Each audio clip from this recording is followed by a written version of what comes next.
Paul, you've probably had a chance now to look back at the game. Similar thoughts from Saturday, just about working harder a bit away from home? Listen, it's because of the way the game is today.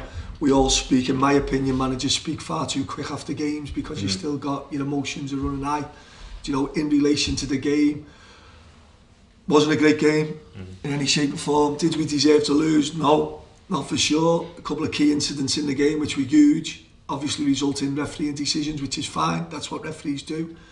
I just want us to be better than that on the day. That's my, I feel we should impose ourselves more. Even if the game isn't great, I feel it's our obligation to make it better, for us to be the more aggressive team and creating chances and scoring goals. I felt on Saturday that was a little bit of our disappointing aspect, so something for us to work on and learn from. Good platform to go and do it now though, great stadium, great pitch at Charlton. Every game's the same in this league, the game's become that quick and fast now. Teams go on good runs quick and bad runs quicker.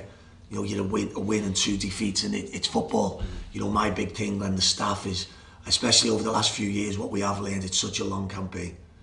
People can get far too high too quickly and certainly now get far too low. For us, it's about having your team play the way you want, being fit enough to carry that out and then getting results from there. I imagine you know Carl Robinson quite well. Looking forward to catching up with him. Carl's a good lad. He's put together a very strong team. Charlton have had a really good start now. I was lucky enough to watch them at Oldham last Saturday. They'll be very pleased. But as I say, games just come thick and fast for everyone. The most important thing is looking after yourself. Certainly after Charlton away, we then go into a bank of 4 games out of 5 at home. So it's all balances and giving yourself time to breathe, not looking at league tables too quick, not getting too anxious. Certainly if you're doing well, not getting over away with yourself thinking you've cracked it. It's about your team genuinely coming in every day and wanting to get better, and then your habits for me are so important. How important is the squad now with the games coming so thick and fast as you mentioned? Well, the squad will always have a big part to play at every club, but as our supporters will find out with me, I'm not a manager who chops and changes. I never will be. I'm not that type of person. It's like in the modern day game, we normally leave people out when they're not playing well.